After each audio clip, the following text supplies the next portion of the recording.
杀我儿！今日你不死，老夫不休！急什么？黄泉路上有你陪着，想来他倒也不寂寞。不可思议，真是不可思议！这小子不仅毫发无伤地通关了玄灵塔，现下我甚至可以感受到他此刻周身的天道之力，丝毫不输关如海。看来我们还是小看了他几分。阵亡弟子5位，随我速助师尊。是，岂有此理！祭天宗宗规严明，岂容人在此大开杀戒？等等，那是……且慢！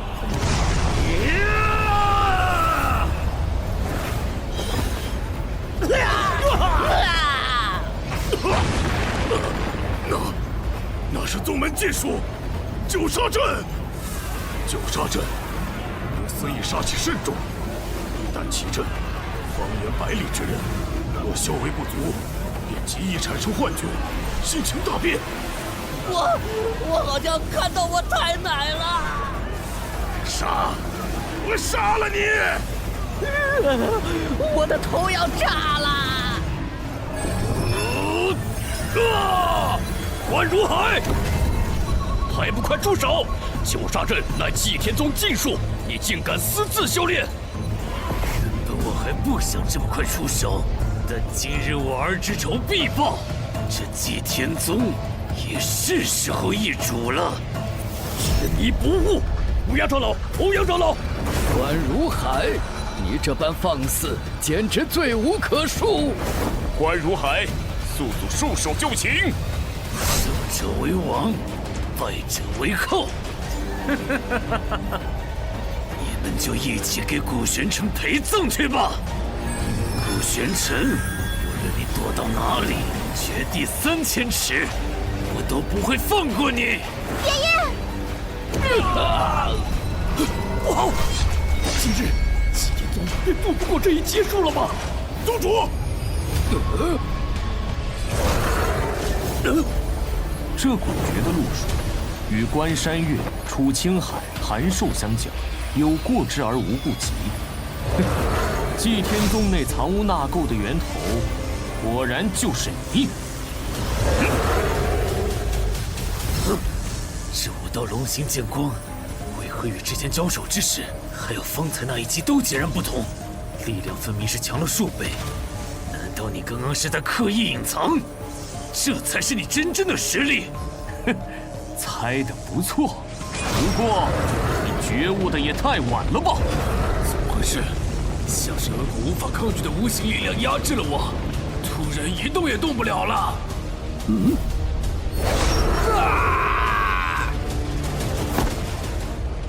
都结束。刚刚发生了什么？我好像也没看清啊。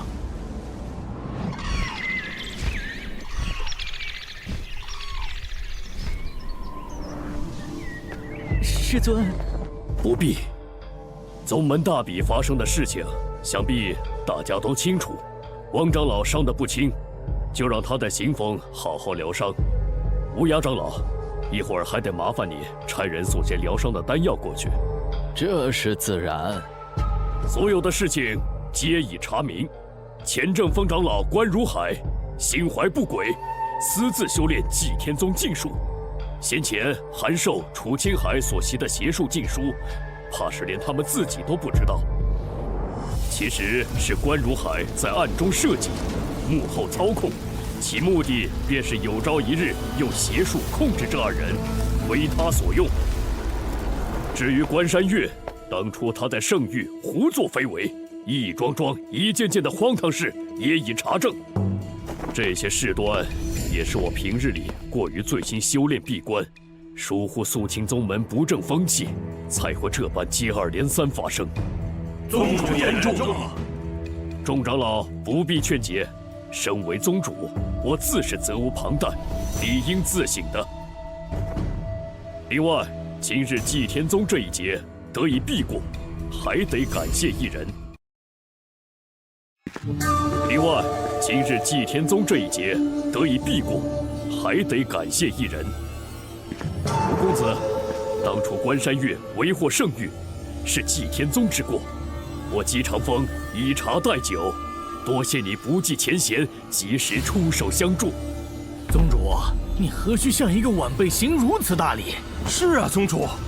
另外，我知古公子你并不屑于祭天宗的长老之位，但宗门之内亦还有各类奥秘典籍，所以你可否愿意留在祭天宗？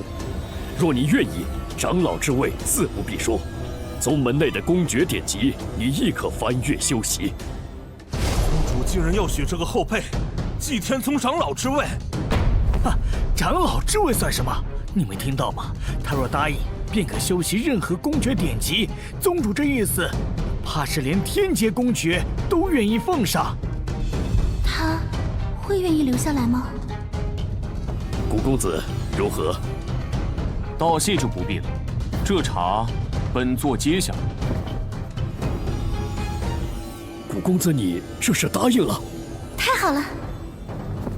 本座何时答应要做你祭天宗的长老？可是方才，本座出手教训关如海，不过是因为他该死。你这茶尚可，既无他事，本座便先走了。哼，这小子好大的威风！嘘，你小声点儿。原来他如此不愿意留下来吗？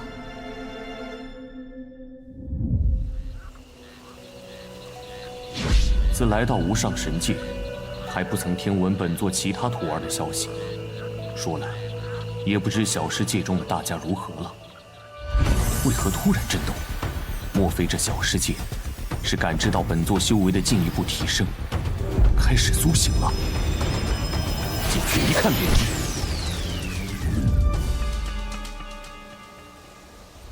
先前本座进入这里，尚才初战也。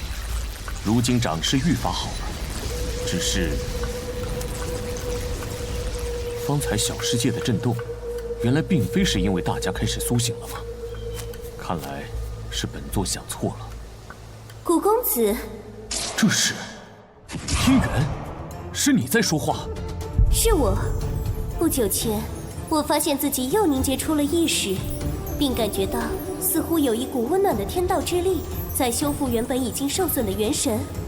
方才我便试着感应这股天道之力的来源，原来是古公子你。天元，你醒了，那其他人？自我醒来，便尚未看到他人。听古公子之意，大家也在此处。古公子，这究竟是怎么一回事？我记得当初我们明明都已经葬身于圣域。是小萌。小萌？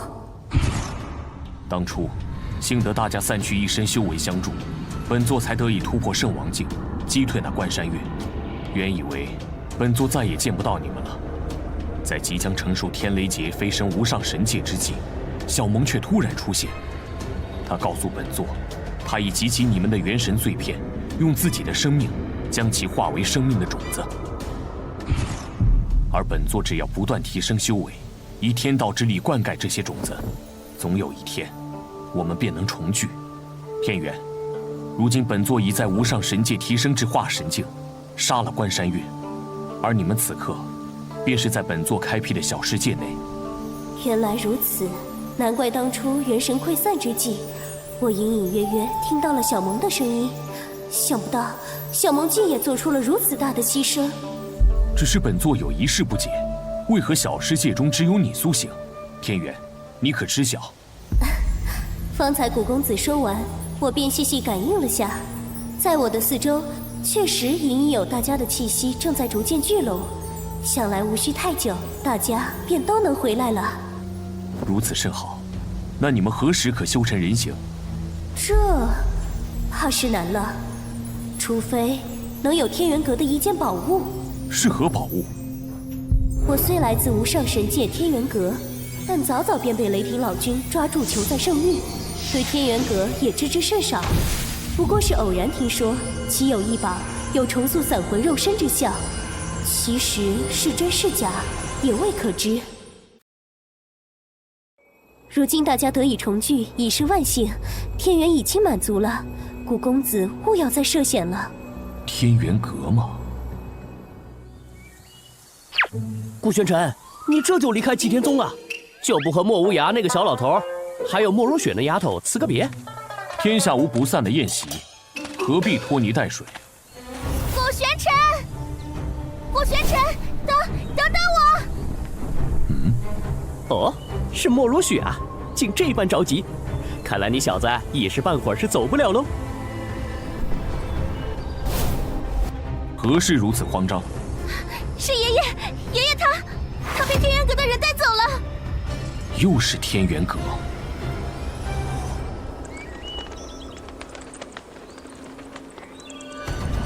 在这无上神界，世人皆知我祭天宗是一大宗门，但其实还有一天元阁已悄然崛起。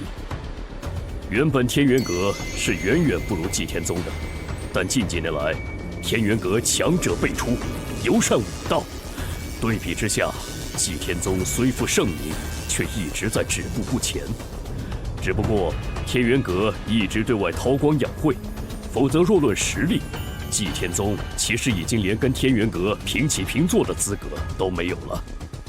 而这次带走无涯长老的，便是天元阁武神峰的峰主祁连空。哼，祁连空这个老东西，他每次来祭天宗，说是拉近两派关系，但总要拿走些东西。无奈他分寸总是把握得甚好，叫人没理由发作，否则倒成了祭天宗惹事。祁连空可是只老狐狸，祭天宗如今本就不如天元阁，再加上与关如海一战后实力受损，更不便正面起冲突。这次他说要借走无涯长老去天元阁为他们炼丹，无涯长老也只得去，更何况天元阁还搬出了南域神会。南域神会在即，为了到时替我们这南域松州争得利益，天元阁正抓紧时间炼丹备战。不过这一家之力终究有限，所以还请祭天宗能借无涯长老一些时日。想必祭宗主是不会拒绝的吧？南域神会又是何物？南域神会是南域最为重要的一场盛会。无上神界南域有13州，其中祭天宗、天元阁还有其余5派坐落于松州。整个南域每10年都会有一场主州之争。若是能成为第一，其州内所有势力便都将拥有未来10年南域地心的探索权。毕竟南域地心可隐藏着南域最好的武修资源，是南域各方势力以及各方强者争夺的核心。哼，那天元阁既实力强大，怎的连个出色的炼丹师都没有？怕不只是为了这所谓的南域神会吧？古公子猜得不错，其实他们带走无涯长老，还是因为古公子你。因为本座。当初古公子炼制出9龙神丹，龙族头影大现，惊动整个祭天宗的同时，也让多事之人传了出去，竟传成了无涯长老炼制出了神丹。想来他们是得知了此事，又得知了关如海叛门我与各位长老受伤一事，这才如今日这般肆无忌惮。哼，他们明面上是想要宗门互助，其实就是想趁机扣下无涯长老，为他们提供源源不断的神丹。细细想来，只怕无涯长老炼制不出神丹，天元阁的人却当他是蓄意藏私，做出什么也未可知。天元阁吗？那本座便去上一趟，亲自将无涯长老带回。啊！古公子，你说的可当真？顾玄尘，你真的愿意去把爷爷带回来？这其中也有本座的缘由，本座自然不会置之不理。本座本就要为天元、小梦他们闯一闯，还正愁着没有门路摸一摸他们的底细。既是他们主动找上门来，不如顺势而为。不过本座过去应需些时日，不知无涯长老能坚持多久？此事古公子无需担心，无涯长老毕竟也是丹峰的一峰之主，又对你之前龙祖投影的气息有所感悟，拖个半月1月，绰绰有余。此事牵扯诸多南域利益，未免事态愈发复杂，还望古公子不要过早暴露身份，可以无涯长老的后人身份前去。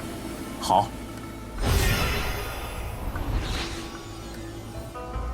古玄尘，爷爷，你们一定要平安啊！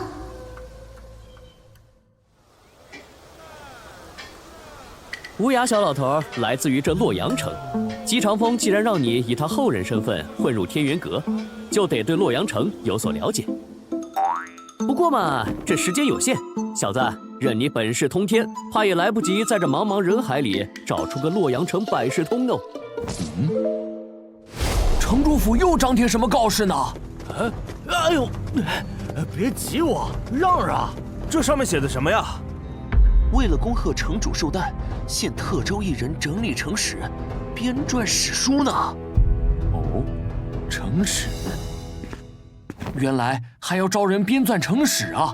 洛阳城这么多年了，这日积月累的史料一定不少。城主府也不说明报酬，哪有傻子吃力不讨好干？这事儿啊，搞什么？居然真的有傻子！你懂什么呀？看来啊，又是一个想找机会去城主府当女婿的。行了，进大堂等着吧。里头还有9人和你一起，一会儿自然有人来吩咐你们要做什么。那是古公子，你怎么会在这里？桑天龙，古公子，我们先见一步说话。小姐到。是许小姐来了，快看快看！人都到齐了。参见许大小姐。这就是城主府的大小姐。小姐，一共10位，人都齐了。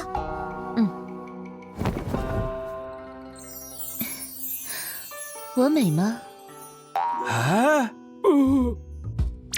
美！许小姐，你实在是太美了呀！何止啊！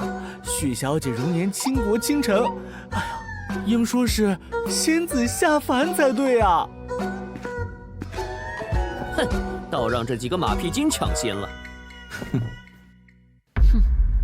送这几位客人离开。许小姐，你这是为何？是啊，许小姐，干嘛突然赶我们走？编纂史书需凭心静气之人哟。3位，那就请吧。幸好方才差点就上去了。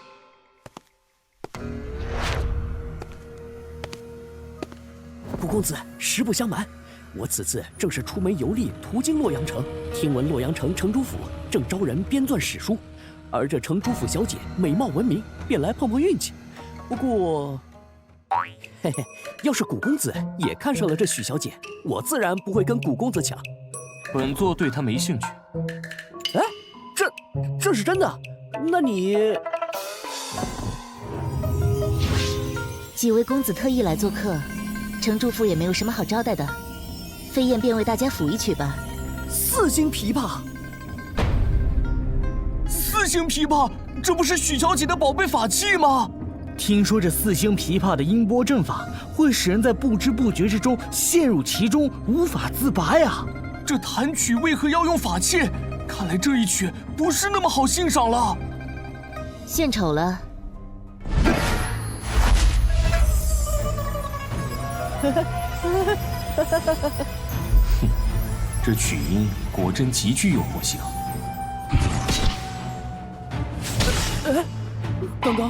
刚刚我不是回到清齐国做大官了吗？顾公子，方才我想必是进了这曲音的幻境之中，多谢你捞了我一把。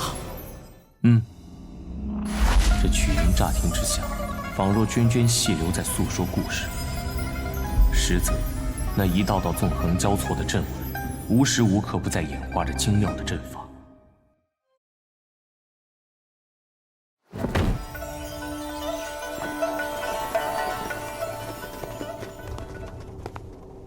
小姐，差不多了。在我用着四星琵琶弹奏天域清心咒时，此人虽看起来并不轻松，但依旧能维持清醒，倒有几分能耐。至于他，为何什么表情都没有？许是挨不住，明明早已沉迷其中，只不过尚未倒下罢了。去取凝香丸来，给那位公子服下。是。我不过是想选一灵魂之力强盛之人罢了。若让他再强撑下去，怕是连小命都要交代在这里。还未请教公子名讳。在下桑天龙，见过许大小姐。哇，这事终于结束了。要不是古公子出手，我怕是也早就倒下了。不知三公子可愿意留下帮我的忙？我留下来？我这完全是借了古公子的东风才撑了这么久，这许小姐为何偏偏选中我？莫非是因为她觉得我比古公子帅？嘿嘿。这家伙这般看着本座做什么？哼，胆子不小啊，竟敢拉本座做垫脚石！糟了，古公子分明是在气我抢了他的功劳。那接下来就麻烦三……我不愿意。你说什么？三公子既不愿意，为何还要主动接榜入城主府？是想耍着我们玩不成？不是我不愿意，是……完蛋了！许小姐是误会了呀！这古玄尘得罪不起，可这洛阳城城主府我也招惹不起呀。既然不是不愿意，三公子究竟为何拒绝？是有何难言之隐？这报酬我虽未在告示上明说，但也是已经准备好了的，绝不会亏待了三公子。不是因为报酬，是因为现下可谓是进退两难呐。看样子，要是不能给出一个合理的解释，我怕是离不开这儿了。有了！我的意思是，他和我都坚持下来了，这样直接留下我，实在是有些不太公平。三公子，你在说什么？这位公子分明就没有挺过。什么？你要给本座为什么？小姐，他，你竟自行从我的天域清心咒中清醒过来了。本座未曾陷入其中，何来清醒一说？是啊，许小姐，实不相瞒，我不过是路过洛阳城，听闻大小姐你美若天仙，这才斗胆进来一试，看看有没有机会瞧见。方才若不是古公子将一抹天道之力注入我的眉心，我怕是也早已在这曲声中倒下了。你说是因他之故，你才能坚持到现在？可他方才分明面无表情，纹丝不动，俨然一副困于我曲中的模样啊！许小姐切勿动气，这古公子嘛，本就颇有几分世外高人那般喜怒不形于色的神秘感。若真如你所说，他早已元气大伤，又怎能像现在这般英武不凡地坐在这里？这桑天龙拍马屁的功夫可精进不少啊！仔细一看，少连三公子的面色都有几分苍白，而他这模样，的确不像是经受过曲音影响的。好，既如此，请恕飞燕冒昧，再向古公子讨教讨教，那就让我再好好确认一番。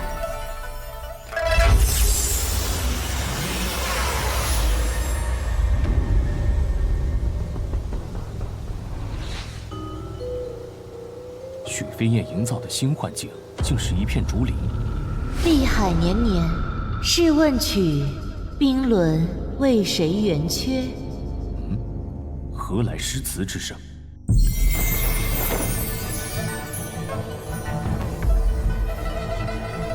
倒是比方才那一曲多了几分意趣。弹奏速度突然加快了，在急促的曲音之中，本座感受到有一股凌厉的天道之力正在形成。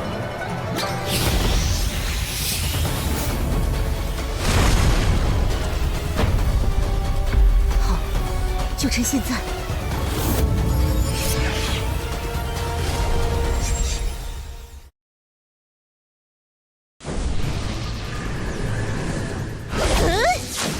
这位公子，看来你是要输了。是吗？许大小姐，是不是太自信了些？什么？他竟然还没被我这曲音迷惑！啊！小姐，不好，小姐受伤了，速速将此人拿下！这便是你们城主府的待客之道。都住手！多事！本小姐何时要你们出手了？还不快些扶起那位晕倒的公子，扶持他服用凝香丸。是。古公子的实力我已经领教了，方才是我们城主府冒犯了，但我有一事相求。许小姐可是想说，此次城主府招人并非为了编纂史书，此事隐秘，你怕泄露，这才找了这么一个幌子。你这就看出来了？此事想来还和你方才那法器琵琶有关吧？你，无论是你最初那曲天域清心咒，还是后面那曲琵琶仙，皆技巧有余，而力量不足，所以一旦遇到对手，极易被反噬。你竟然都看出来了，真是不可思议。既如此，你一定能帮到我。没错，5日之后会有特使来访。我弹着琵琶曲，虽无10成10的把握，却也颇有信心。只是还想更好，所以希望能有一人帮我完善阵盘。阵盘可演化阵诀，一旦炼制成功，使用时便可加强阵法效力，扩大阵法的影响范围。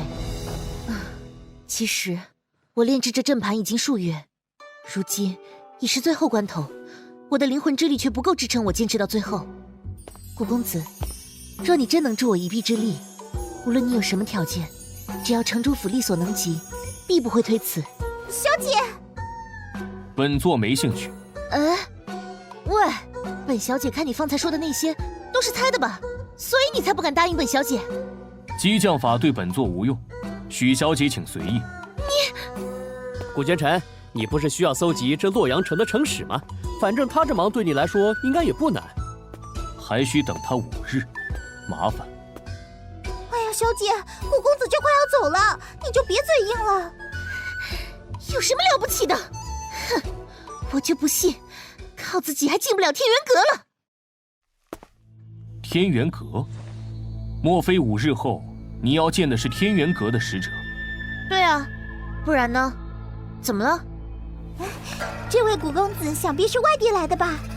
其实此处原叫昭安城，后来因为萧凌的隶属于天元阁辖区的洛阳城中出现了一位天才拜入天元阁，势力迅速扩散，并将此处也纳入了洛阳城的版图，成了天元阁的辖区。没错，这洛阳城中谁人不知谁人不晓天元阁，许多青年才俊也以能进入天元阁为荣。我虽是女儿家，但也不甘落于人后。等等，你问这个做什么？不是急着要完善阵盘，本座改主意了，便帮你这个忙。当真？小姐太好了！到了，这里是我们许家的炼器石室，那便是我尚未炼制完成的阵盘器胚。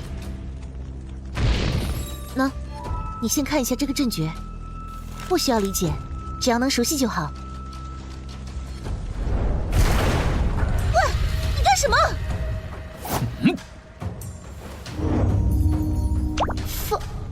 方才也不过一瞬，你竟已经记住了我的阵诀。这行云流水的模样，仿佛这阵诀他早已写过千百遍一般。果然，炼制器胚与炼丹颇为相似，都是将各种材料融合在一起，便能初步成型。且这些蕴含着力量的材料，在融合之时，或许会有一些偏差的，但只要这个偏差不是太大，便不会一直相斥。他这寥寥几笔，看似漫不经心，却可敌我数日之力。在这5上神界，阵法师的等级按照从低到高排，分为1至5星，5星即为顶级阵法师。你是阵法师？若不是阵法师，他根本不可能画得这么纯熟，且即使是阵法师，初次拿到这个阵图便这么快就有感悟，他究竟是什么级别的阵法师？并非，阵法师，本座方才不过是突有感悟，随手一试罢了。啊？可是他为什么不承认？罢了，这般深藏不露又神神秘秘的怪人，若不愿意说，我还是不要追问了。小姐，古公子，这些都是洛阳城的历史记载。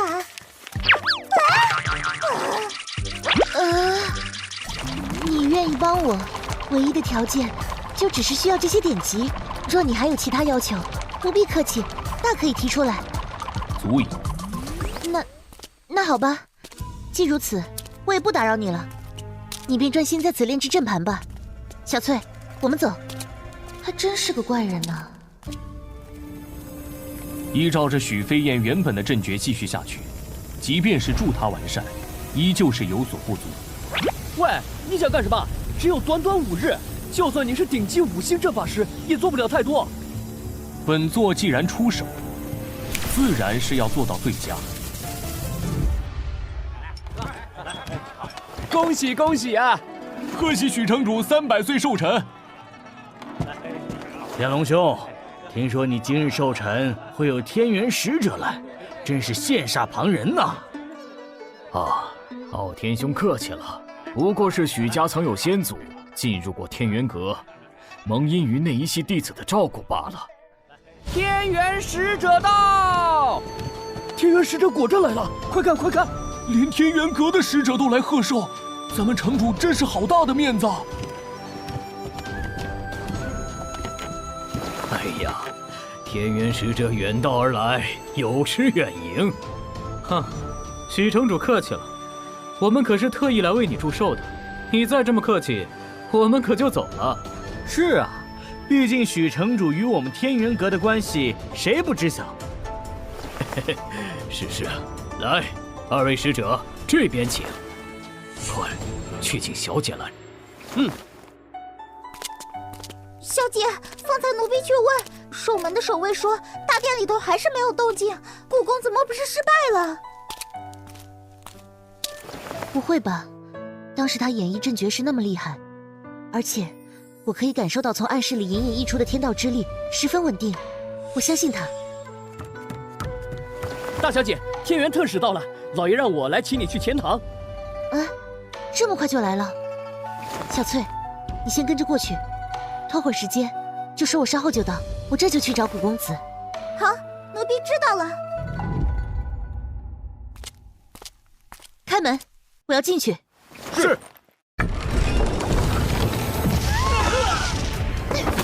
出什么事了？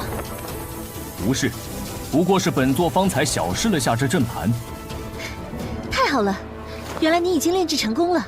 想不到我这阵法完善过后，威力竟如此强。等等，这阵盘上的阵法气息，似乎不是源自于我要你完善的那份阵诀，你擅自改了。不过仔细感应，似乎比我原先的阵诀有着更浓郁的天道之力。只是，这和我的4星琵琶弹奏出的曲调能契合吗？一试便知。好，果真不俗。你说什么？小姐说她稍后再来，简直是胡闹！这丫头真是越来越不像话了。老夫这就亲自去看看，她到底在忙些什么。老爷，怎么响起了琵琶之音？这是飞燕弹的。早就听说许小姐精于琵琶，此曲只应天上有，人间难得几回闻呐。许城主，寿宴开启之前，许大小姐先以琴声传道，实在令人佩服佩服。正是，唯有昆山玉碎，芙蓉泣露，堪比可拟。许城主大恩，我等感激。许小姐的琴技高超，曲中所含韵律可谓是精妙绝伦呐。特使谬赞，小女琴艺不精，见笑了。原来飞燕这孩子是想先以曲音吸引特使注意，我这个当爹的还真是错怪他了。诸位客气了，今天大家肯赏脸前来，那是看得起我许天龙，能回馈大家一点也是应当的。说来，飞燕何时精进得如此迅速？连天元阁的这2位3星阵法师都如此夸赞，看来今日倒不用费力气引荐了。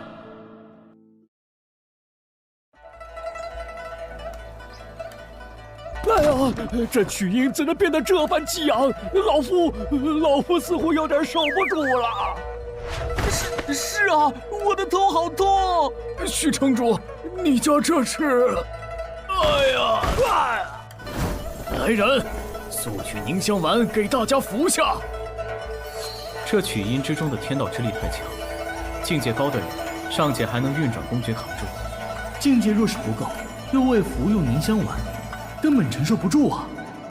飞燕究竟是想干什么？再这样下去，是要团灭所有客人呐！特使，这阵诀与我的4星琵琶竟这般相似，仿佛就是为了契合它发出的每一个音律而生的。精彩，实在是太精彩了！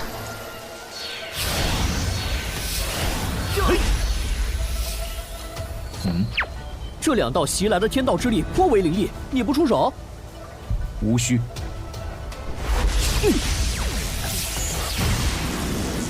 哎呀！住手！飞燕，你还不快住手！啊，爹！啊，2位特使可有受伤？小女实在是太胡闹了，我定会狠狠教训她。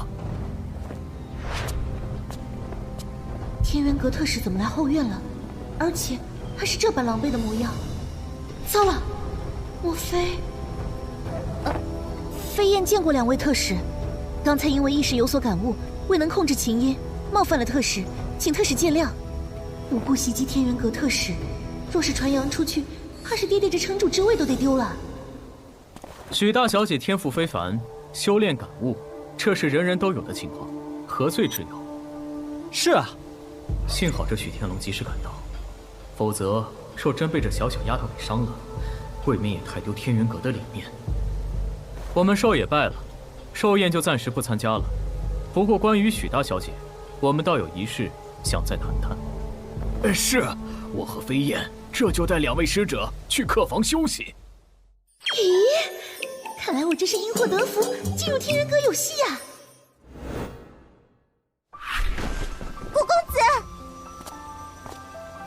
古公子今日辛苦了，小姐吩咐不可亏待了你，请古公子入大堂与诸位宾客同乐吧。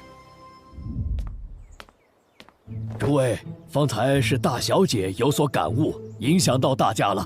老爷带2位特使去歇息了，特地嘱咐老奴带话，向诸位宾客致歉。城主言重了，许大小姐能在2位特使驾临之际有所感悟，乃是许大小姐的福分呐。翠姐，啊，有人叫我，古公子稍等，我去就来。啊，那不是之前与我们一同参加比试的小子吗？许小姐的贴身丫鬟居然亲自给她带路，哼，臭不要脸！果然是冲着许小姐来的，简直是癞蛤蟆想吃天鹅肉。嘿嘿，2位消消气，反正现在许小姐也不在，她一个人在那儿，不然我们去找个乐子。好啊！哟，原来是古公子啊！没想到我们又见面了。你们认识本座？嘿，你记不得我们几个也就算了，难道连罗文和罗武2位公子你也不认识了吗？就是。哎，那不是罗府2个公子哥吗？听说前几日这2兄弟同来应聘徐府的城使编纂之职，却输给了一个小白脸，应该就是他吧？如此看来，这俊俏公子是要倒霉喽。本座向来不记无用的东西。哦，此话怎讲？岂有此理！哼，我倒要看看你有什么资本说这句话。今天若不把你打趴下，我们兄弟俩就从这洛阳城消失。啊，是这兄弟俩的绝招天旋地转。哇！头好晕啊！天旋地转一旦出招，便会形成极强的灵气漩涡。幸好我早有准备。要知道龙文龙武本身境界虽不高，但二人一旦合体出招，其力量堪比化神境后期啊！此招你必败无疑，受死吧！好！绕来绕去的，晃得本座烦躁。等等，这是……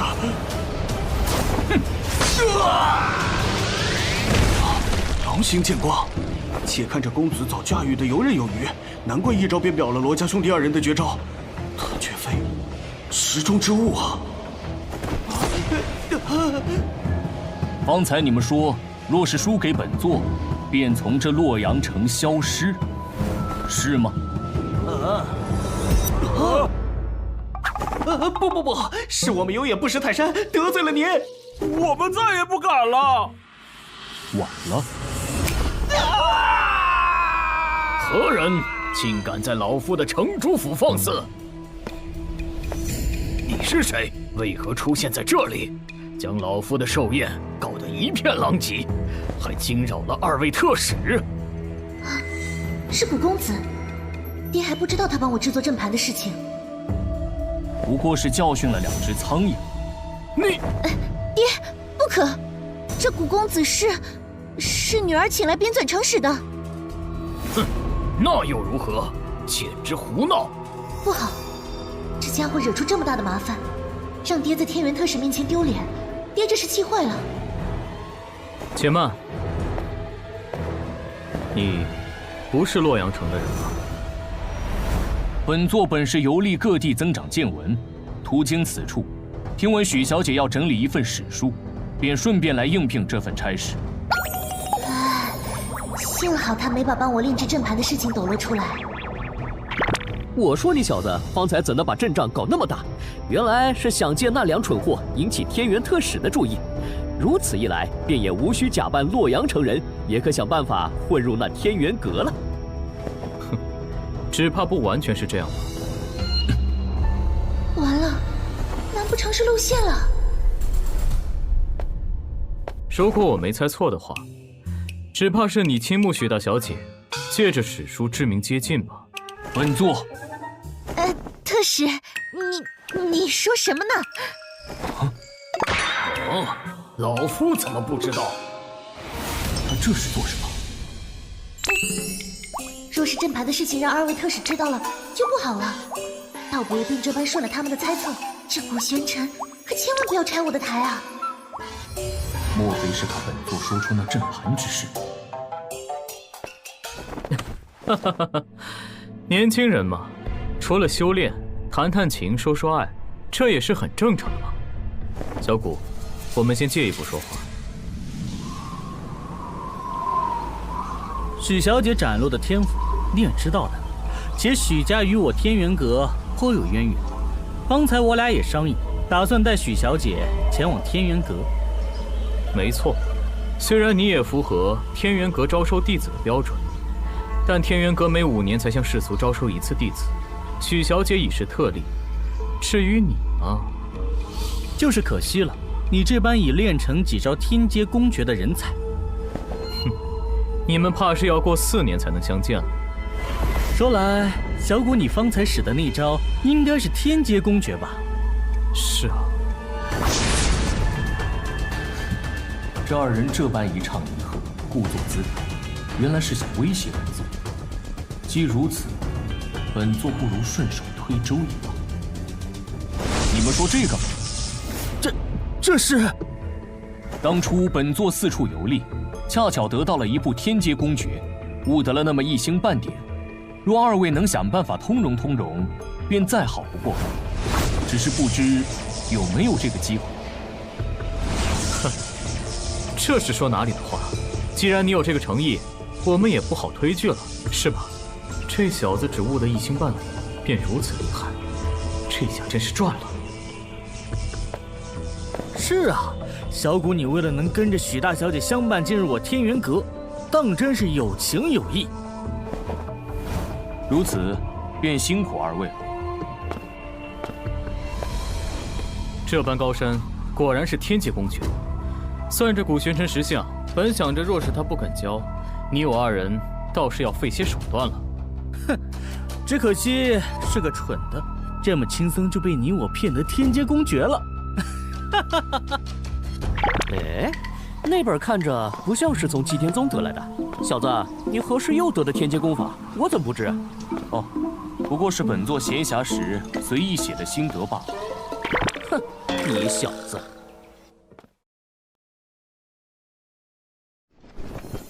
古玄尘，你睡了吗？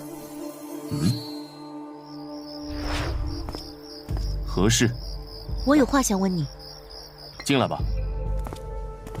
这么晚了，连床铺都尚未动过，他这是一直在休息吗？竟也不觉得困倦？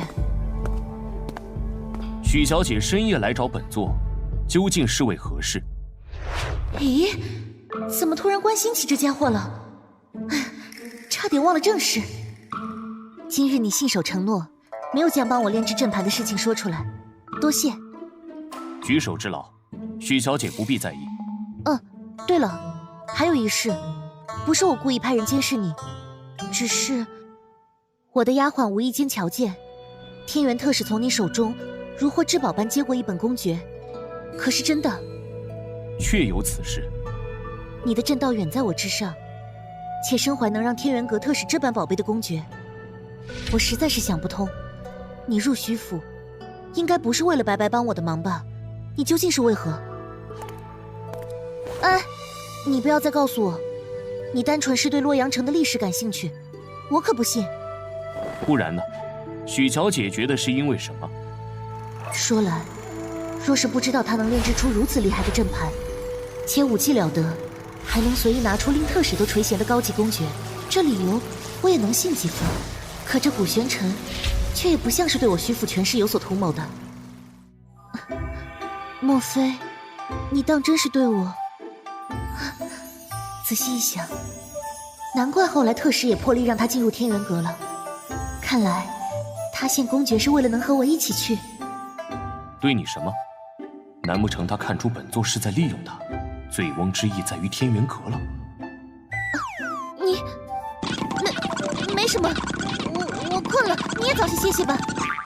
奇怪，就算是看出来了，他反应这么大又是为何？两位特使，我先去和父亲道个别。去好好道别吧。以许小姐的天赋，注定是要进阵风，将来你们1个月能见上1次就不错了。不知天元阁有哪几峰？天元阁内峰中，除了主峰，还有武峰、正峰、丹峰，而余下的则统称为综合峰。掌管主峰的自然是阁主。主峰之下的几大峰，每一大峰都有一位峰主统管。正如大峰之下有许多个小峰，峰主之下是各峰长老，不同小峰由不同长老各自管理。其中，长老中修为相对突出的，一般又称为核心长老。总之，每一大峰只有一位峰主，但可以有很多位长老和核心长老。具体的，等许小姐来了，我们路上再细说。等到了天元阁，我们会引荐许小姐入阵风。至于你，去武峰最合适不过了。这小子将来若是在天元阁混好了，我们可有引路之功。没错，不仅能向宗门讨到不少好处，更重要的是，与他的这份交情。武峰。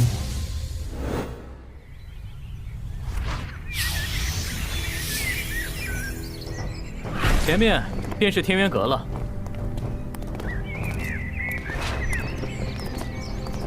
来了。参见周长老。怎么回事？这才刚到天元阁，还没来得及将他们引荐给几位长老，周长老怎么就已经等在此处了？你是洛阳城城主许天龙的女儿许飞燕吧？就是你将琵琶曲音和法阵相结合的？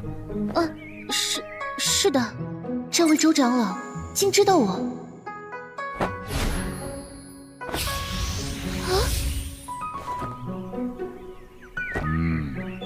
虽不如听闻的那般天才，倒也确实颇有几分天赋。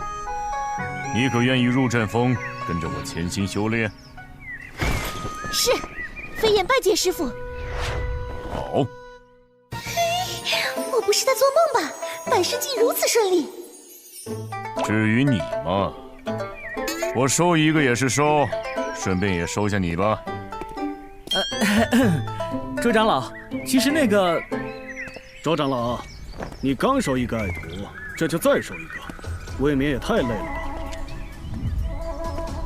哼，我看这小子骨骼惊奇，与我武道更有缘，还是跟着我入武峰吧。哼，为我们天元阁培养优秀弟子是何等荣耀之事，我岂会觉得累？倒是江长老你呀，听说上次新进武峰的那批弟子里，可有好几人是拜入在你的门下，你才更累吧？哼哼，周长老说笑了，毕竟能者多劳，待周长老熬成阵风的核心长老之一，想必也能多收几个弟子了。如何？哎，吵，有什么好吵的？哼，大白天的扰了小老儿的清梦。哦，秦长老，你怎的又喝成这副模样？再这般下去，你们丹峰怕是连你的位置都没有了。哼，可不是，不过是仗着自己岁数大，修为又比我们高些，但你这般荒唐度日，是在吃老本罢了。规矩，规矩能值几个酒钱？说来，你们两个不就是觊觎这小子身上的天阶公诀吗？糟糕！啊，他们怎么都知道古玄尘身上有天阶公诀？胡说什么？喂，小子，这俩家伙是因为知道你的公诀踏印在密轴之中，心怀不轨。哦，此话怎讲？毛头小子，连这都不知道。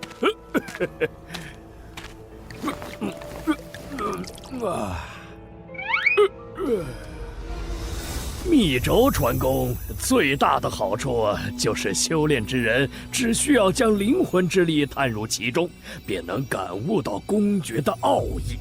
但每一次有灵魂之力探入，密轴的承受力就会变得更弱。没有人知道密轴会不会在下一次被读取之后便力量耗尽而毁掉。这两人这才争着收你为弟子，想第一个查阅。秦长老，你喝醉了，休得胡言乱语，简直是荒谬至极！好酒，此人倒是有些意思。阵风和武峰，你可有想去的？若是你来阵风，你我或许便可一起修炼了。但我又觉得，以你的能力，若是不去武峰，着实可惜。来阵风吧，你们既然认识，也好做个伴。还是来武峰，你纵有天阶功法，无人指点，也只能习得1、2分，不得精髓啊！阵风，武峰，阵风。本座什么？本座要入丹峰。啊？什么？别挡路，别挡路！老夫对收你为徒并无兴趣。小子，你算是找错人了。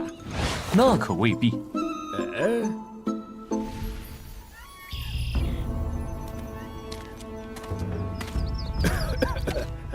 到了。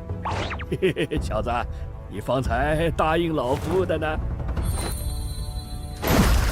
洛阳城以酒闻名，当初本座草草看了几张古籍中所在酿酒之法，现以星辰天机图内培植的6阶奇花异草为原料一试，倒是不错。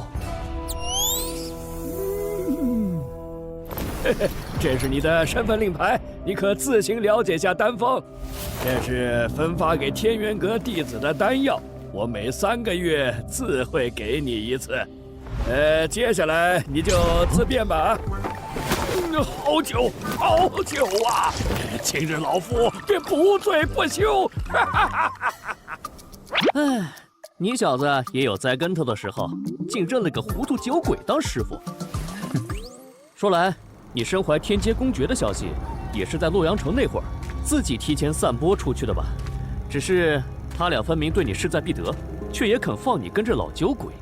你当时在他们耳边说了什么？实话实说，本座只是坦言，早已把那部天阶公爵给了天元特使。好一招过河拆桥！那2个狗屁特使贪得无厌，这下倒是白忙活一场了。不过，想必你也知道，他们介入天元阁一事图谋你时，其实已动了杀心。所以，我想你说的应该不止这些吧？无他，只是说了本座交出去的其实是2部天阶公爵罢了。修远、明空，你们竟敢不报宗门，私藏天阶公爵！说，另一部呢？还不快交出来！顾玄尘他胡说八道，他分明只交了1部，他一定是包藏祸心，对我们天元阁图谋不轨。是啊，长老，我们当真冤枉啊！还敢嘴硬！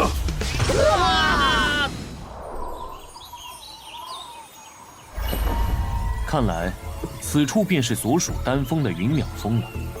天元阁既然想要无涯长老炼制9龙神丹，他自然是在丹峰。不过，这云淼峰的位置，未免也过于偏僻。无涯长老，倒更像是会在丹神坊。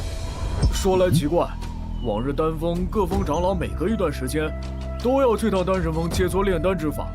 虽说咱们秦长老几乎回回都装醉不去，但几位长老也是回回来云淼峰找的，怎么最近一点消息都没有？你不知道？齐长老前些日子似乎是从天元阁外请了位炼丹师回来，峰主线下可忙得很呢。既有此事，想来此人定是十分重要了，真令人好奇啊！你若是想知道，过了云兽岭去丹神峰打听打听不就行了？快别说了，云兽岭本是我们丹峰种植灵草、养灵兽之地，但听说最近有几个入了云兽岭采草药的，还未曾出来。啊，此事当真？这也太邪门了吧！会不会是误传？这我就不清楚了。你小子猜的倒是不错，无涯长老果然是在丹神峰，不过那云兽岭听起来却颇为古怪。尚且还没有本座不敢去的地方。此处草木茂盛，天道之力充沛，虽不及无涯长老炼丹空间那里头，却也胜过他处许多。为何有一股血腥味？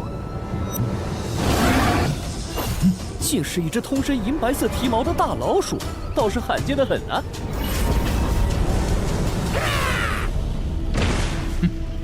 喂，你方才使了1成力都不到吧？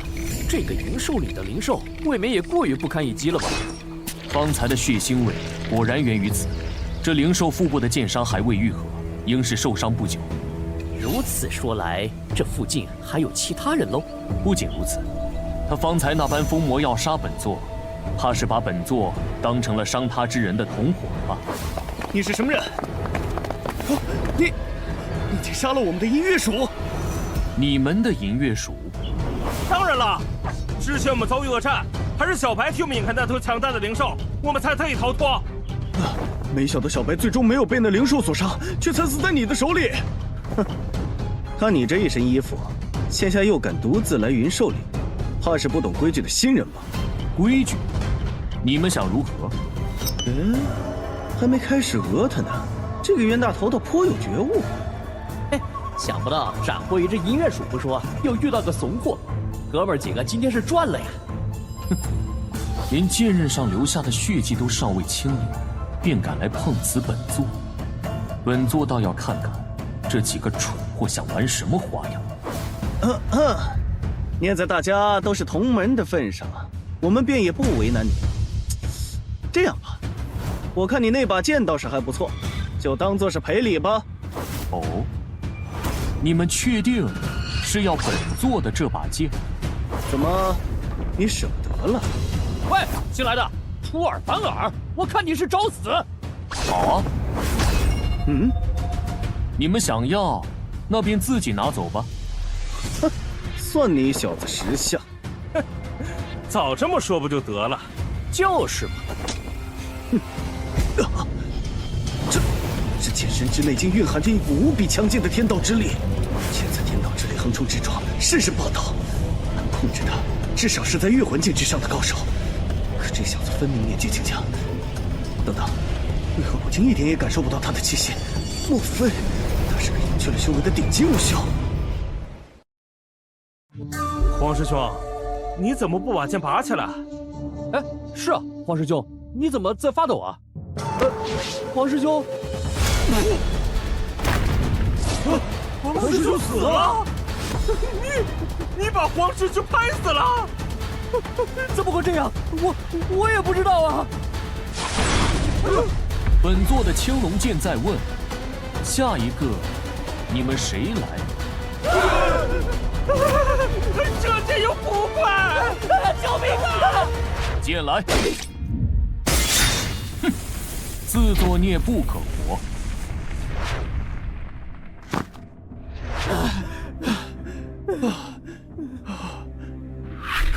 可以了，想来那人不会追上来了。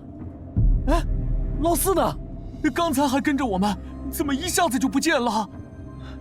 不是说云兽岭最近常有人失踪，老四不会真撞鬼了吧？不说什么，方才我们不都好好的？我看是老四自己吓得腿软，又跑不动了。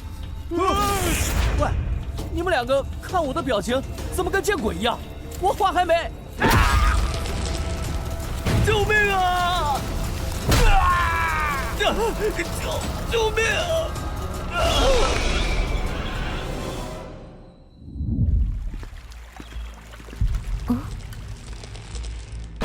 鬼鬼祟祟的东西，找死！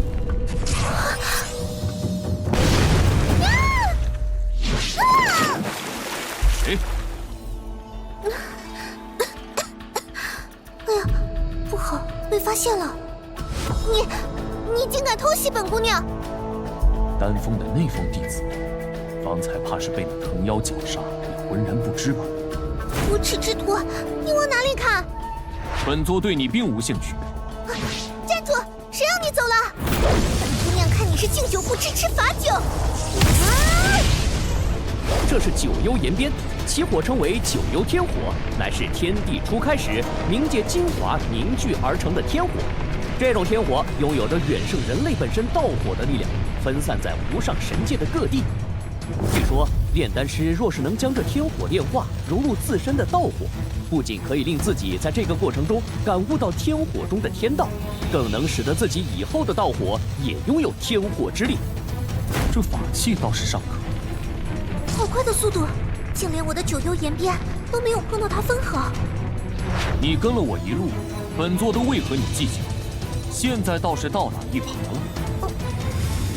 分明是你杀害同门在先，灵兽岭连日来失踪的弟子，怕是和你有关吧？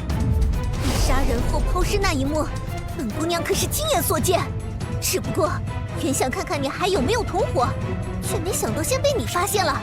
你可还有什么要辩驳的？麻烦。若有人不知，除非己莫为。后头的！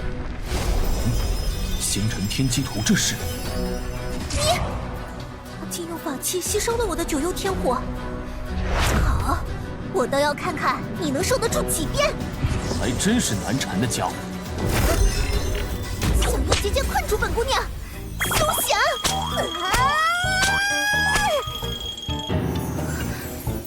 这结界竟纹丝未动。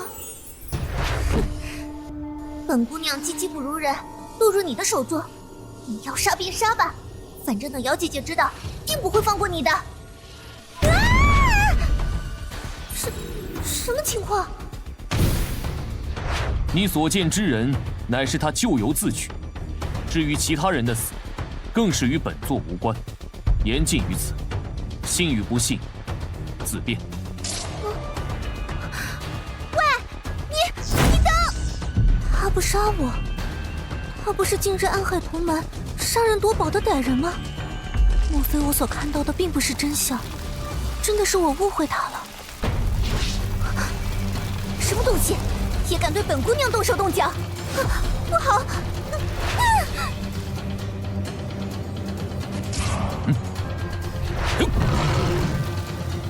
先前让你侥幸逃过一次，真是不知死活。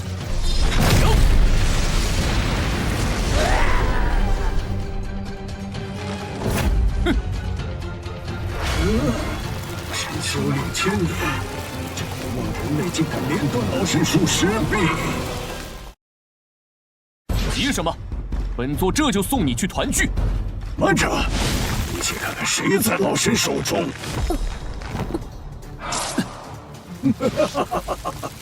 人类，先前断去老身数臂救下这丫头，也不想她最后凄惨的死在你面前吧？什么？他救过我？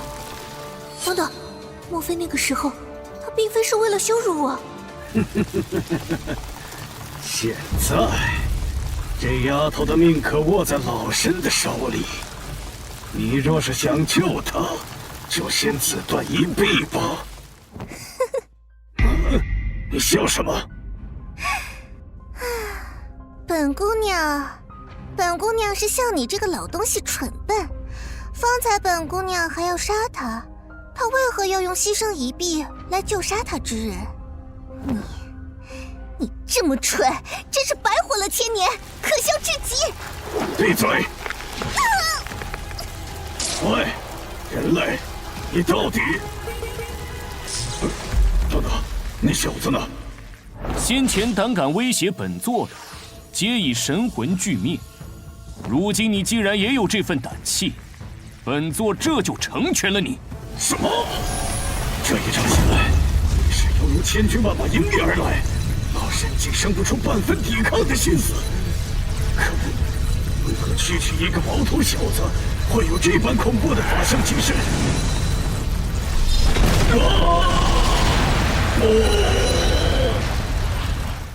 我已经死了吗？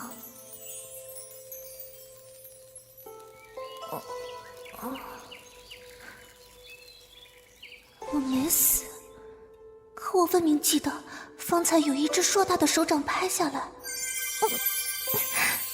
什么东西，好刺眼啊！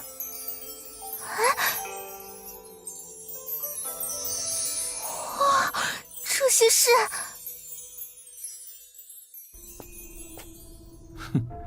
看来这棵千须藤树是依靠伪装禁锢人、吸收人的血肉来壮大自己。在这个过程中，人一旦被拖入它的树干，独立空间便会随之进去。等人死后，在它不断消化的过程中，独立空间又会再度出现。那时里头的药材、丹药一类，便也顺理成章地被它吸收成了自己的力量。而除此之外的矿石、法器、公爵等资源无法消化，自然也就沉入他的身体之下了。不过这么多东西，还是没有可堪比本座的青龙剑的。太好了，是我的九幽岩鞭，这些分明都是丹峰弟子的东西。哎呀，如此看来，还真是我误会了他。哪里走？咦，这是千须藤树的树精？没错。且看品阶，这棵树精凝聚了母体1000年修为，可谓是顶级的武修资源。此物倒是尚可。对了，我叫陈雪，是丹神峰的弟子。原先是我误会你了，还以为你是个杀害同门的惯犯，所以才想要出手教训你。可你一个新弟子，修为为何竟这般？你是丹神峰的弟子？小雪，哎，原来你在此处。我刚入云兽林，便瞧见一股杀气极盛的天道之力。如何？你可有受伤？瑶姐姐，你怎么来了？别担心，我好得很。方才我不慎被千须藤树所伤，多亏他救了我。千年千须藤树，云兽岭本就是丹峰一处天道之力丰沛的灵地，自然也不乏一些花草修炼出灵石。但千年树林堪比御魂境后期的武修，岂是能轻易对付得了的？还有这些资源，也是他斩获的。莫非？我叫思瑶，同小雪一样是丹神峰弟子。莫非公子是从洛阳城过来的？正是。哎，瑶姐姐，你是怎么知道的？听说天元特使从洛阳城破例带回2位颇有天赋的弟子，其中一位更是身怀天阶公爵，想来应是这位公子。那个现天阶公爵的原来是你啊！公子既出现在云兽岭，便是入了丹峰，只是不知是丹峰哪一峰。云淼峰。难怪。这是何意？你不知道，师尊他其实原本也想往外峰去看看这带来天阶公爵的新弟子有何能耐，却不料一早就被炼丹的事情耽误了。结果等他终于得空出门，回来时脸却黑得像锅底一样。我这才明白，原来你是被他的死对头秦长老截胡了。小雪，不得无礼。公子莫见怪，小雪向来口无遮拦的。我就是实话实说嘛。对了，瑶姐姐，你怎么知道我来了云兽岭？你没告诉师尊吧？正是师尊让我来云兽岭寻你的。你擅自离峰，回去须得好好认错。什么？师尊他老人家知道了？千须藤树一事，可能还要麻烦公子随我们去一趟丹神峰，只是不知是否方便。无妨，本座随你们去一趟。本以为入丹神峰还需费些手段，如此倒是省了本座一桩麻烦。那可真是太好了。完了完了！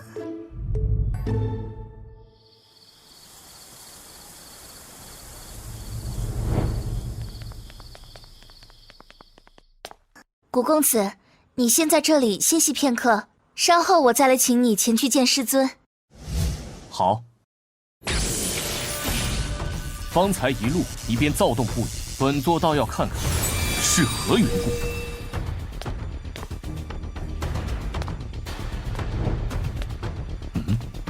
这星辰天机图内为何一片漆黑？竟然连残魂也不见了。这是九幽天火，此处的九幽天火竟是黑灰之色，比那九幽岩边所写的更为精准。这无尽的高温，仿佛要融化星辰天机图内的整个空间。但不知为何，本座竟不觉得难受。细细感受，似乎还看到了每一团九幽天火在进行天道的演化，甚至连本座的丹田之中，也像是有一团火，随着这星辰天机图内无数的九幽天火开始燃烧起来。现下，本座只觉得自己的身体像是已经化成了火焰。不，准确来说，本座的身体便是这火焰所化。等等，莫非这是星辰天机图想告诉本座九幽天火的演化过程？不错嘛，你小子竟这么快就领悟了这九幽天火的天道，这天赋嘛，也就比我当年稍微差了那么一点点，就是不知成效如何。去！胡闹！我好好修炼，提升境界，擅自前往云兽岭，自行去思过崖，面壁1个月吧。师尊，我2个月。师尊，小雪她知错了，这1个月一定会好好反省的。还不快去！是。师尊，您这旧伤……无碍，你方才说有事要禀报，所谓何事？云兽岭中有一棵修炼千年的千须藤树，今日小雪险些命丧他口，且我听说这几日丹峰弟子接连失踪。千须藤树死后，我在他死去的地方找到了许多丹峰弟子的遗物，应该就是因为他。竟有此事？那你们是如何逃脱的？是刚入云妙峰的公子救了小雪，我赶到时，他已经制服了千须藤树。是那个带着天劫公爵进入天元阁的弟子，他现在在何处？就在客房，师尊可要见见？报！师尊，客房处方向发生异象。这，陪我去看看。是。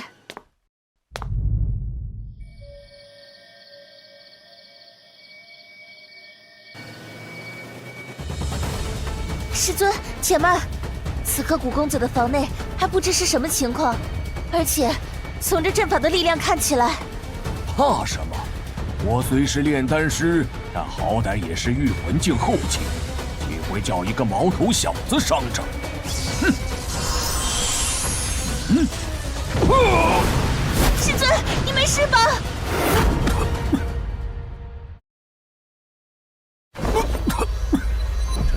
竟如此恐怖！我分明还未入阵，只是从边缘触动了下这阵法而已。师尊，师尊，怎么了？师尊，他方才想开门，就突然被震开吐血了。看来是被本座方才的结界阵法所伤。先扶他进来。好。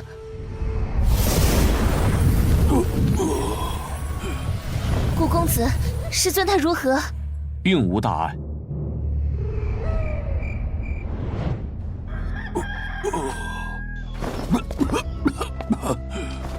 师尊，你昏睡了一夜，终于醒了。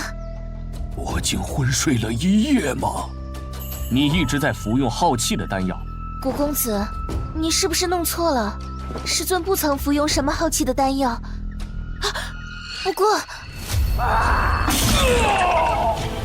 我想起来了，8年前，师尊在闭关突破之际，不慎被一只巨蝎所伤，所以一直在服用可以固本培元的玉霜丹。这位古公子虽武道修为颇高，但到底是个才入丹峰的新人，对丹药知识不甚了解，也难怪。他说的不错。师尊，当时是我小看了那巨蝎，并未注意使之入了魔的8阶灵兽岩尾蝎，错失了最佳清毒时机，导致体内毒素无法排清。玉霜丹也并非什么固本培元的丹药，而是蝎毒复发时可以抑制蝎毒的丹药。只是长久下去，确实是会耗损元气。说来，服用玉霜丹我一向克制，你是如何发现的？你的丹田之气初探之下，状似平稳，实则有长久亏损之象。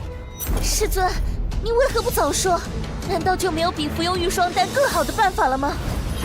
这蝎毒实在厉害，我也怕终有一日，连玉霜丹也抑制不住，毒素侵入肺腑。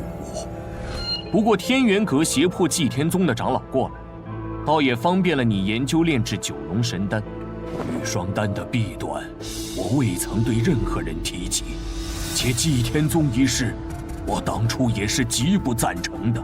毕竟单刀切磋，本不该如此。再者，炼制九龙神丹本就可遇而不可求，那乌鸦长老闭关也有些时日了。古公子，你有所不知，五峰的祁连空早就觊觎我们丹峰的资源，恨不得占为己有，为他所用。他这次奉命前去祭天宗带人，想必私下也少不了对那乌鸦长老威逼利诱。现下乌鸦长老虽在丹神峰，由师尊亲自照看，祁连空暂时没了机会，但他也早已假借看守之名，派来了五峰弟子。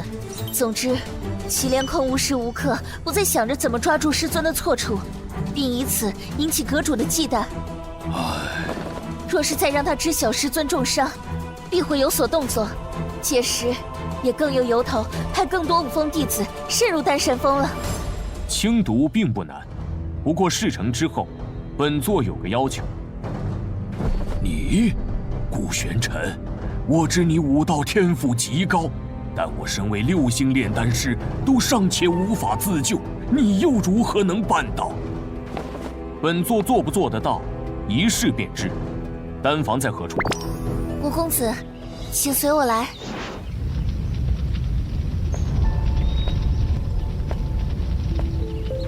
这古公子已经进去有一会儿了，当真能炼制出替师尊解毒的丹药吗？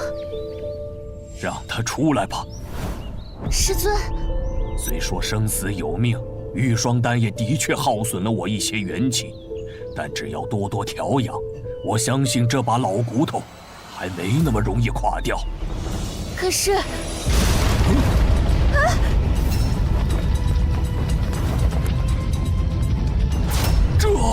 这是九幽天火，他体内九幽天火的品级，似乎比师尊你炼化给小雪那九幽岩编的还高出一截。何止高出一截，这小子的道火气息，便是连我身体里那道九幽天火本体都远远不及。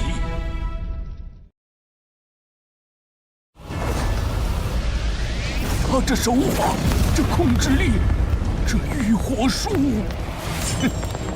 哪怕是整个无上神界，都鲜有能胜于他的。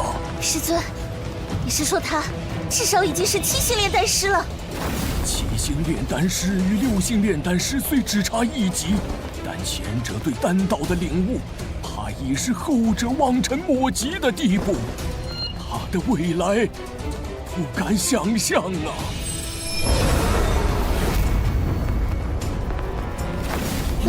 龙祖投影。好了，7文，这九幽天火果真比天道之火好使不少。古玄尘，你是什么人？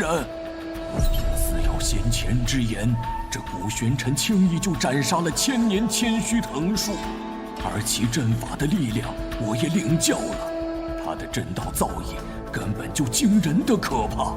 现下就算要那祭天宗的无涯长老再炼制出一颗九龙神丹，尚且需要机遇，他竟毫不费力地做到了，而且此丹品相更是堪称绝佳。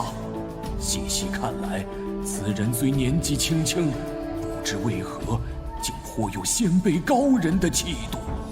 古玄尘，你究竟是什么人？你来天元阁又有何目？师尊，阁主到，齐峰主到。不好，阁主和祁连空他们怎么来了？师尊中毒已久的事不能暴露。先让人扶你师尊去休息，接下来做什么，听本座的即可。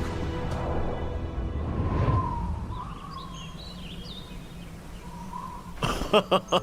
方才我正在和齐峰主商讨南域神会一事，竟见丹神峰上空有龙祖投影出现。参见阁主，参见齐峰主。哎，不必如此拘礼。陈峰主呢？可是他的丹道有所突破了？回阁主，师尊他尚在歇息。至于方才那道龙祖投影，是因为我炼制出了一颗九龙神丹。哼，怎么？陈峰主这是仗着自己研制出了九龙神丹，不懂规矩了？阁主来了，他不出来迎接也就罢了，竟还让一个黄毛丫头来敷衍我们。思瑶，峰主呢？怎么只有你在丹房门口？莫非是你炼制出了九龙神丹？哎呀，昨日我还看见你带着你师妹和一个弟子从云兽岭出来。后来听说是剿灭了云兽岭的一棵千年藤树。哎，思瑶，你的功力怎的长进的这般神速啊？真是后生可畏呀！哎，这……你，思瑶，那九龙神丹当真是你炼制的？回阁主，这九龙神丹确实是我炼制的，思瑶不敢撒谎。啊，丹峰阁长老们怎么也来了？不过……来的倒是很巧，看来我还真是小看了你啊！怎么一开始不说清楚？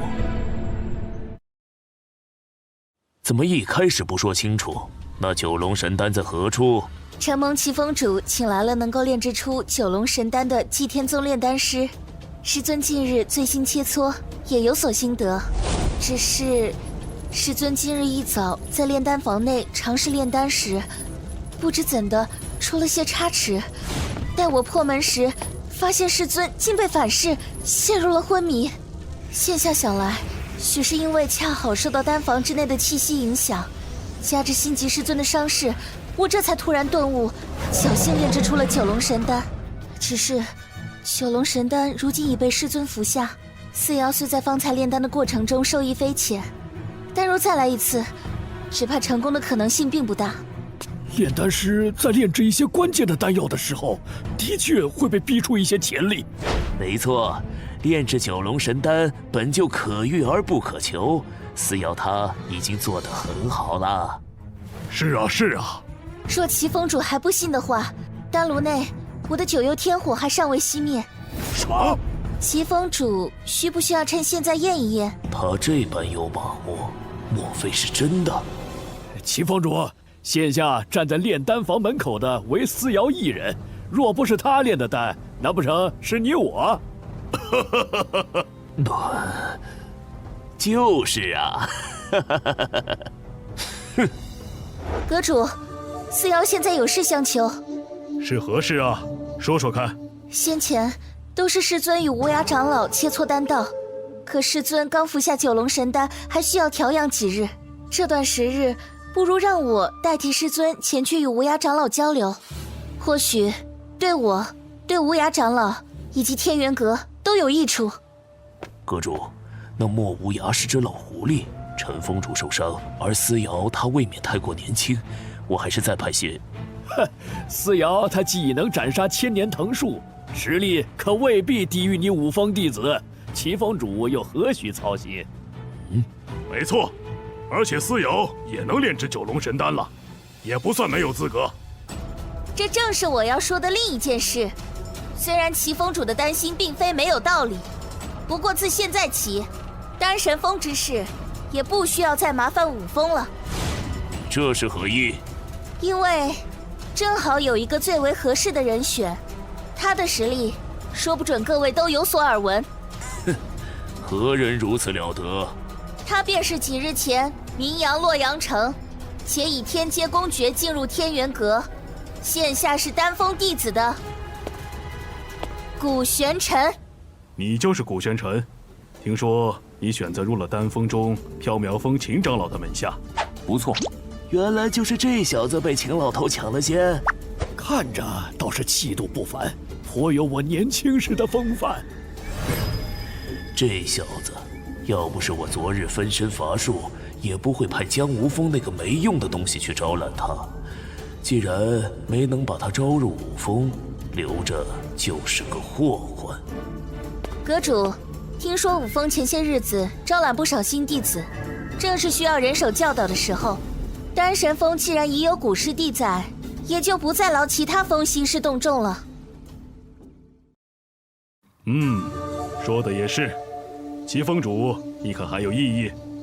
阁主，这古玄尘可是不可多得的武道天才，如此我也没有什么不放心的了。好，思瑶，你炼制出九龙神丹，无论是本身对丹道的领悟使然，还是只是偶然，都是天元阁之喜。这几日你便与祭天宗那炼丹师多多交流吧。是。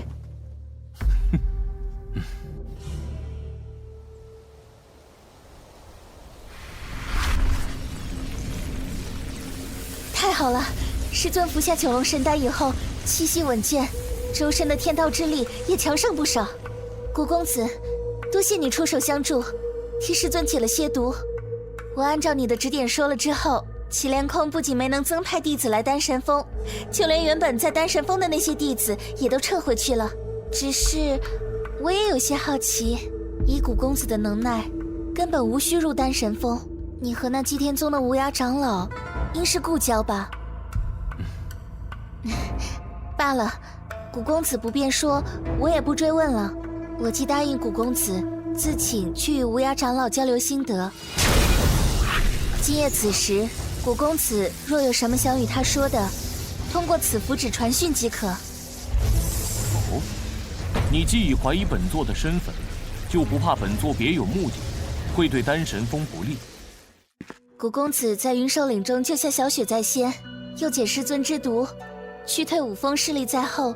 若你当真要对丹神峰不利，大可投诚祁连空，无需如此。那如此，便依你所言。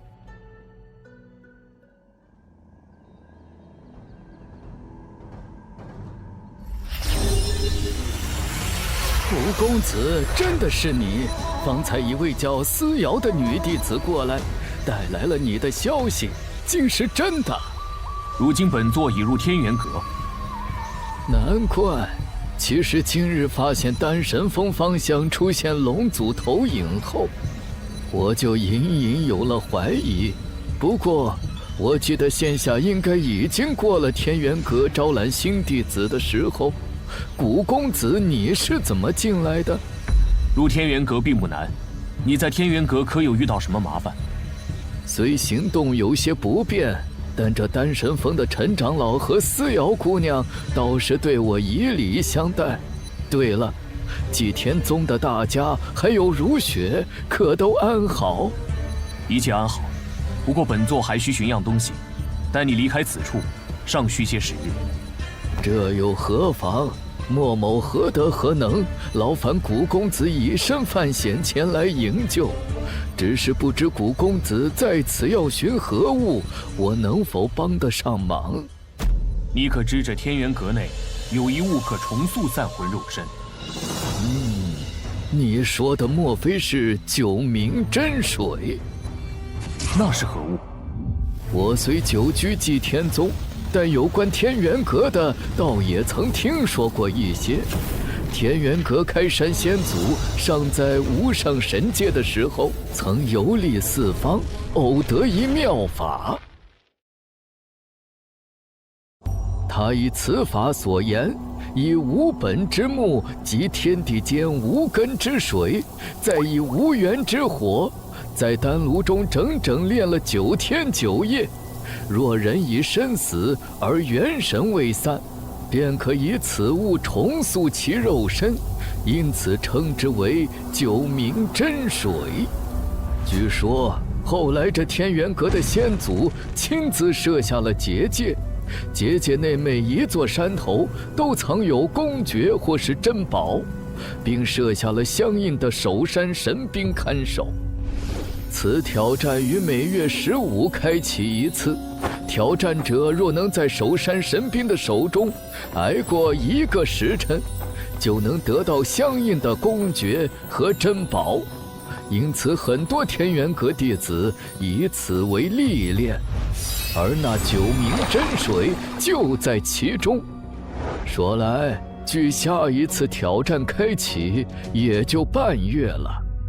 哦，是在何处？天元阁三神峰。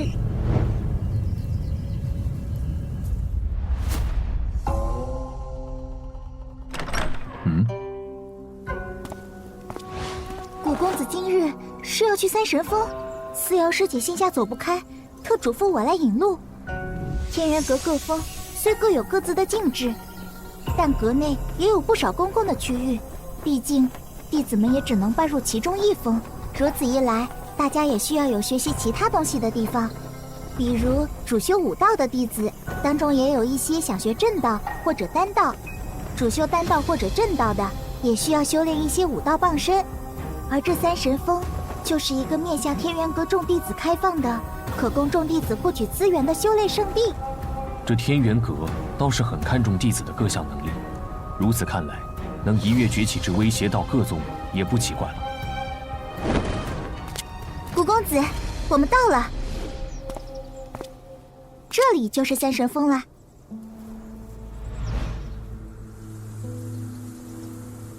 这是显示三神峰弟子试炼情况的石牌，现在正有30名弟子在挑战守山神兵。刚开始挑战，令牌虚影最亮，反之则意味挑战即将结束。咦，看来已经有人快结束了。对了，在挑战守山神兵前，需要先入前面的三神堂，要先将自己的资源依照价值兑换成标注相应贡献值的令牌，才有挑战的资格。贡献值？入山挑战有风险，虽设有保护阵法，但也不过是暂时保命，无法避免伤残。毕竟，弟子重伤难愈，事后丧命的情况也是有的。总之，筛选拥有一定资源的弟子，也是在筛选有相应能力的弟子，以免有弟子白白送命。就拿公爵来说，比如皇阶公爵分上、中、下3品，要想挑战以皇阶公爵为奖赏的山峰，需要的贡献值从100到1000不等。能够达到这个贡献值的，基本是河神境后期的弟子。而旋级上、中、下3品，需要的贡献值则从2000到5000不等。能有资格挑战的，起码也是养神境中期的弟子。古公子，你刚来天元阁，又贡献出了天劫公爵，想来手头并不宽裕，不知我能不能帮上一点忙？不必了，多谢带路。哎，我要兑换贡献值。喂，别急，别挤啊！什么？有没有搞错？4星的银甲铁衣才值80贡献值。下一个，到我了，到我了！哎，看什么看？走开！今天大丰收，还不快麻利点，先给我兑换贡献值！看，是黄石，怎么是他呀？走走走，一边待着去！我走，我走。人们，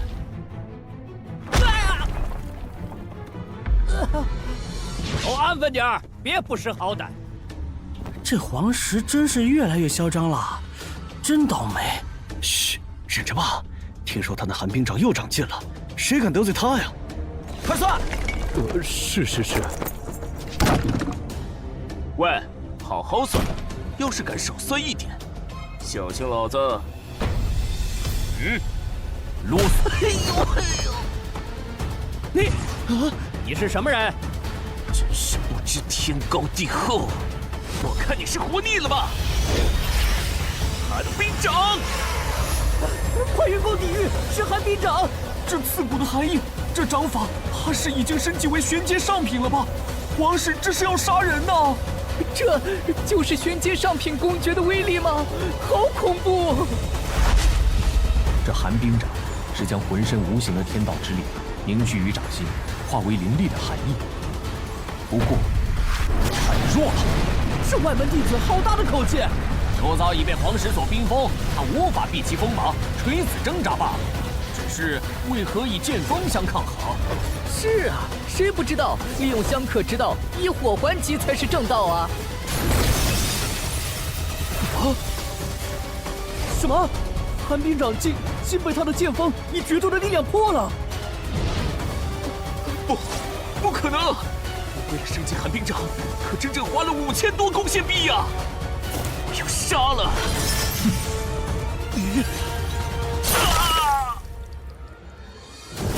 黄师兄，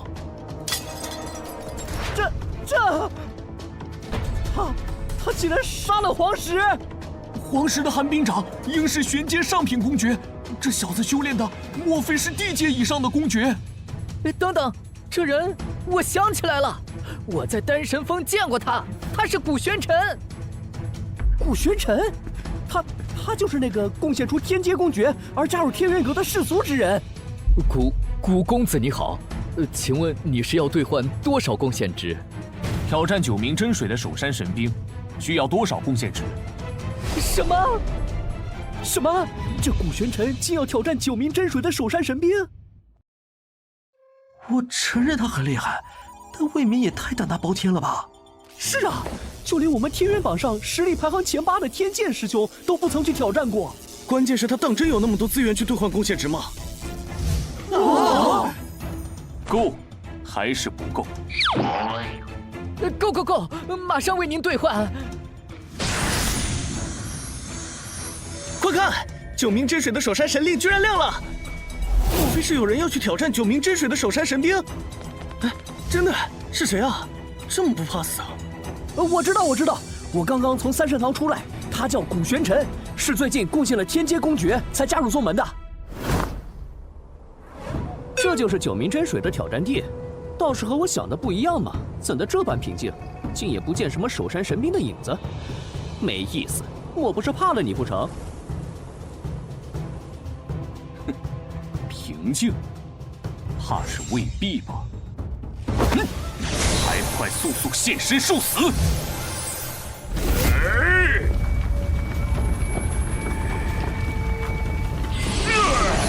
嘿嘿，小子，看来你已经把这家伙激怒了，不太妙啊。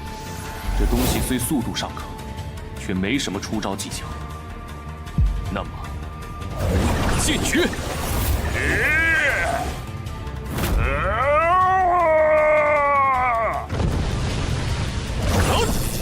本座就不奉陪了。唉，没劲儿，没劲儿，这守山神兵不过如此。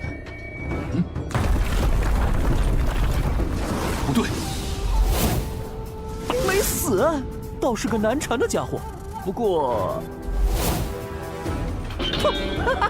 原来如此，这家伙不会是在学你吧？看这模样和气势，倒有几分相像。很好，本座竟不知，现如今什么东西都可以这样放肆，与本座相较，你也配？呀！啊！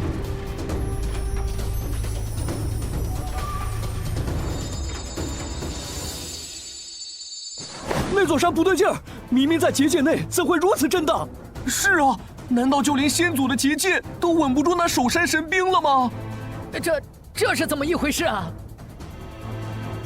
试炼时限是1个时辰，虚影光芒消失，则表示时辰已到，试炼终止。坚持下来的人便可以带着奖励出来了。可试炼已经开始有一阵子了，为何唯独这块令牌虚影的光芒没有减弱分毫？那现在的情况，莫非意味着没有实现，生死不论？1个时辰快到了，神令虚影依旧没有变化，顾玄尘怕是凶多吉少了。确实，哼，谁让他那么狂？以为杀了个黄石就无敌了吗？你们在说什么？天剑师兄，天剑师兄，听说有人在挑战9名真水的守山神兵。天剑师兄是古玄尘，只是他已经进去快1个时辰了，神令虚影始终异常，怕是已经……哦，原来是那个传说中的武道天才。若真是如此，倒是可惜呀。活该！那古玄尘不但坏了师尊的好事，听说连思瑶师妹都颇为中意他。哼，古玄尘算什么天才？师兄，你才是当之无愧的天才！要不是你低调，早该是我们天元榜前3了。没错，就是。大家过奖了。哎，思瑶师姐来了。思瑶师妹也来看热闹。方师兄，我的一个朋友今日来挑战守山神兵，我来看看。思瑶师妹担心的可是古师弟，情况似乎不太妙，你可要做好心理准备啊。先前我参加试炼的时候，他倒是百般推脱着不来。我已经听说了，不过现在情况虽然有些异常，但也不能证明古师弟一定遭遇了不测。思瑶师姐居然这么信任那个古玄尘，看来传言是真的，他当真喜欢古玄尘。好啊，我倒是对这个古玄尘有些兴趣了。若是他能活着出来，那么伤好之后，我也要和他好好切磋一番。天剑师兄不是要参加南域神会，何必在此处浪费时间？无妨，反正也不差这一时半会儿。今日我就看看他究竟有多大的能耐。方才，本座分明就快要解决了那守山神兵，这星辰天机图何故要多此一举，让本座进到这里面来？星辰天机图内的一切又都消失了，这场景如同先前吸收了九幽天火一般。等等，莫非星辰天机图是想吸纳守山神兵？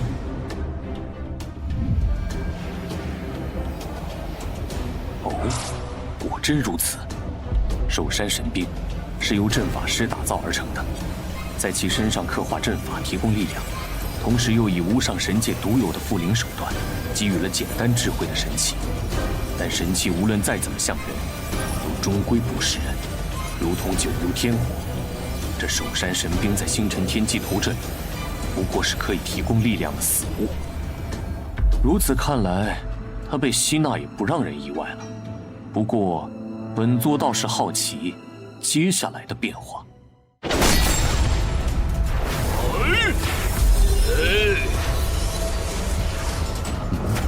竟突然显现出了天道符文，这些符文随时都在变化成各种不同的组合，就像是演化着某种玄妙天道奥义。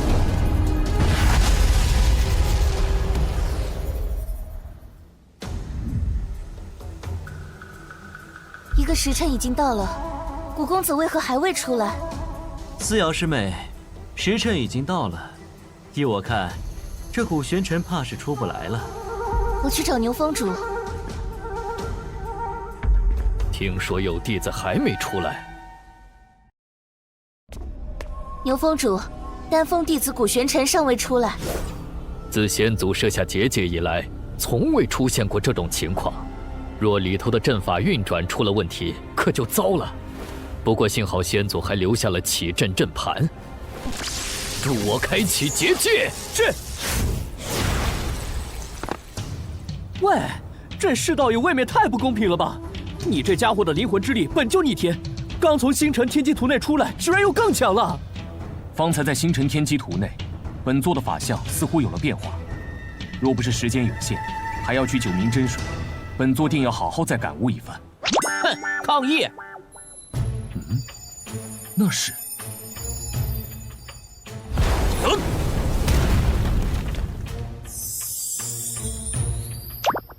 这般无尽的天道之力的气息，看来这就是九明真水了。原来守山神兵消失后，九明真水便会主动出现，如此倒是少了本座一桩麻烦。啊，有人！古玄尘，原来你在这里啊！你许久未出，幸好没事。咦，守山神兵呢？我们绕了这么一圈，照理说早该出来了。我看根本就是守山神兵没有出现，让他白白捡了个便宜吧。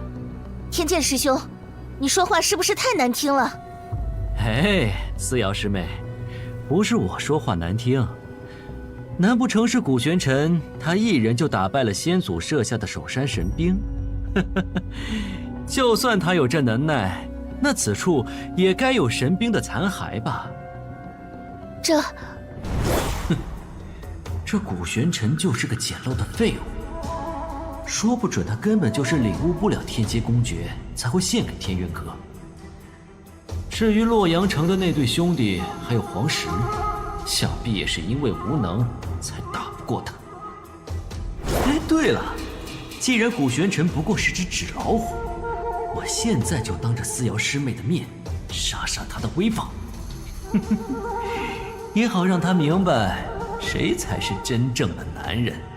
师兄，牛峰主，按照三神峰的规矩，要通过守山神兵1个时辰的试炼，才能获取资源。这可是先祖定下的，是与否？这自然是。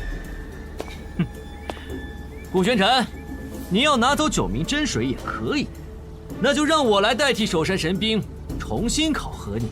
若你能通过我的考核，也算通过。天剑师兄，这本与你们五峰无关，你管的似乎是有些宽了吧？无妨。哎，你……本座想要的东西，你有9条命都拦不住。但方才本座正好也还没有尽兴，那就陪你玩一玩。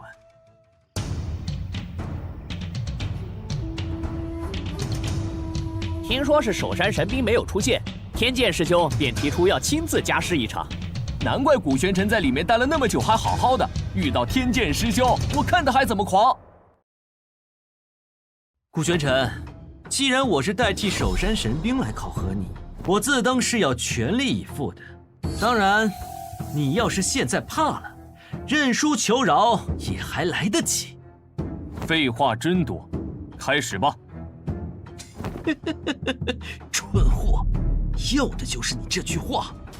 大家听着，在这场考核中，若有死伤，后果自负。是风云13式，这可是书中所在的正宗绝技之一。这不废话吗？天剑师兄也是挑战过首山神兵，好不容易拿下这本公爵的。没错，听说齐峰主为此还奖赏给他8星追风剑。闭嘴，好好看，目睹风云13式的机会可不多。这方天剑果真是个天才呀！这风云13式，没想到方天剑竟已经这般纯熟了。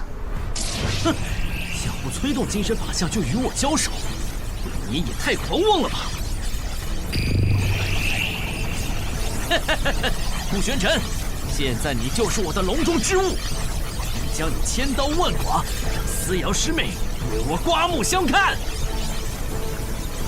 就这，简直不堪一击！什么？哦？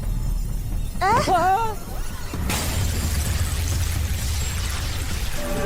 不好，这是什么情况？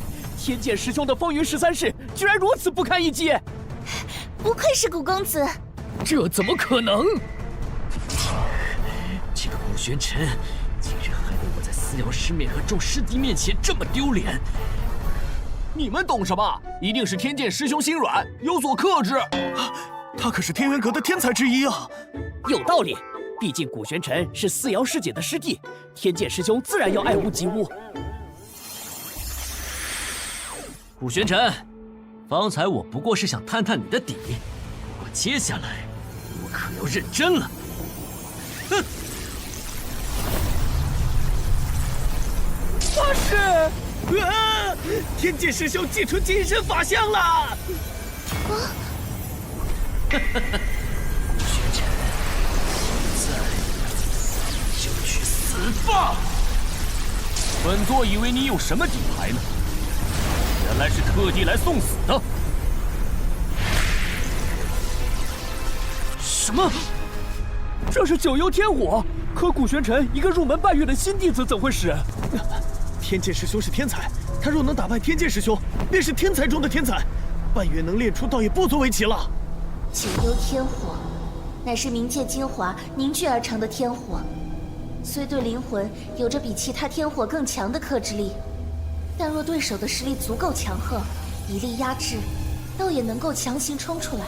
可现在，天剑师兄明显已经开始力不从心了。可恶！我本想祭出法相，叫他灰飞烟灭，居然反被他困住。若此时突破，我为了南域神会苦练镇天诀多年，不得不压制境界不突破的努力就功亏一篑了。